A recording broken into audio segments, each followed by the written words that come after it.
Yet the largely real estate tax approach to paying for schools is the norm, too often creating friction while putting the education of kids on the back seat.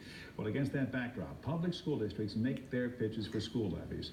The one from which I graduated is doing that right now.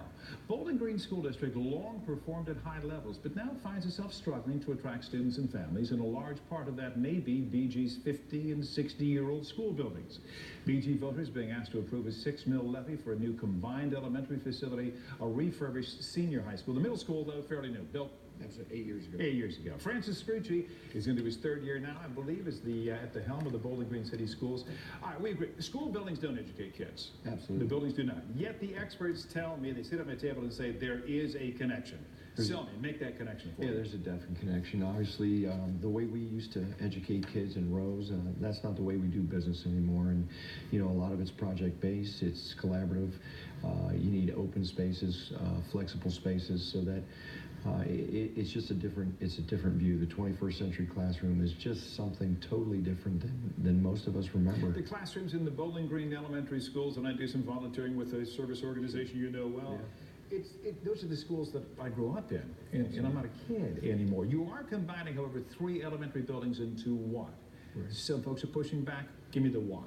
Well, there's a lot of reasons why. One is the equity of resources, opportunities, and class sizes. And for the first time, we would have all of our teachers at grade level in the same building, so that now collaboration and daily interaction, daily professional development, you know, that's a professional learning community. And one of the things that impacts education more than anything is those professional learning communities. And so now our teachers are under one roof at a grade level, and they're meeting daily to impact education in the classroom. In the project, you are not building a new high school from the ground up. Right. Are you settling? Is this a half a loaf thing? This was, you know, one of the things that was a result of, you know, what we heard in our community, and it was kind of a compromise between the renovation but also new construction. You know, as we went through this process, you know, one of the things that people kept asking was, you know, well, you're going to build a new elementary and you have a new middle school, and then the most important 4 years right before a kid goes to college, now we're in a facility that doesn't meet the needs of today's education. So, you know, we kind of heard that, and we came up with a creative plan that would renovate part of the building and also create new construction. Your financial equation does not involve state funding. And may I interject here that by state standards, follow me on this, BG is considered an affluent district. I live there. But as a result of that designation, any state money would be limited, yet your equation involves none, and I'm told that is by design. Help me out with that.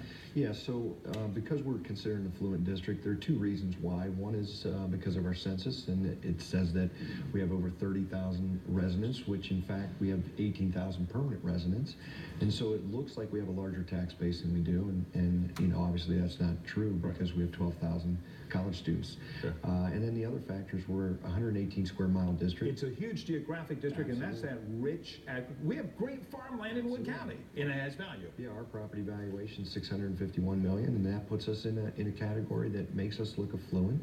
And so if we were eligible for state money, we would qualify for 10 to 12%. And no time soon. And we're not on the docket, that's correct. We're not even on a list. Not at this point. So if you put it up there 5 years, 6 years, whatever it might be, we know the cost of construction goes up each and every year. Yeah. All right, you've held several meetings with agricultural interests, and you do get their property tax dilemma. Absolutely. Do they get yours? You know, certainly everybody looks at it from their own perspective, and you know, we know the last triennial update, our farm community took a major hit with 200-300% increase, and you know, so you know, our message through this whole process has been, you know, we want to make sure that everybody has the correct information, and we know that some people are going to make that decision that they can't afford it, but we can't wait as a district until everybody in our community can afford the tax that we're looking at, because if we do, nothing will ever get done. Well, you talked about the emphasis, and I've seen this unfold down there, just to get the information out there. Yet some misinformation showed up in BG residents' mailboxes this past week. To me, this is sad. Both sides face challenges. None of this is easy, but it should at least be discussed and debated in the light of facts and truth. Some call this misinformation. My mom would call it something else. By the way, was a 1945 graduate of BGHS. The connection between schools and property values is widely on display, I think. I'd argue that the Perrysburgs and the Anthony Waynes get that. They realize that investing in schools doesn't cost you money, it makes you money as your property values rise. And more importantly, along the way, your kids get a great education. There's no doubt about that, and and that's one of the things that we talk to our community, and is why don't our kids count, and why shouldn't we be valuing the education that our kids have? And we're falling further and further behind our neighboring districts, and it's time that we make a decision. And this is a bold and courageous move and initiative by our district Board of Education, but it's one that's, I think, long overdue, and it's one that we've continued to try to get the message out in an open and honest, transparent way. And it's just, this is about kids. This is about the future of Bowling Green and for decades to come.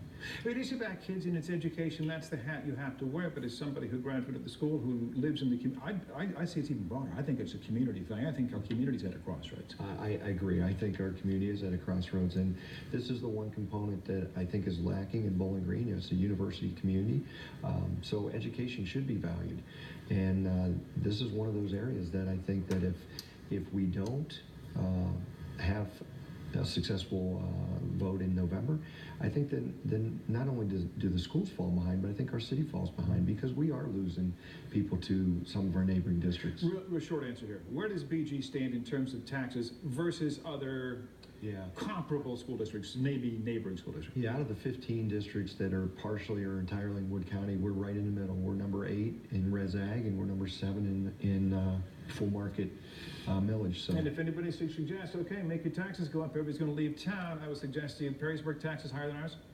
Absolutely. Anthony Wayne taxes higher than ours? Absolutely. Boy, those are places people are moving to. Wonder if there's a connection. We'll find out. My thanks to Bowling Green School Superintendent Francis Scrucci, keeping us on the leading edge of the case for new and improved educational facilities in that city, and I'll be right back. Have you had a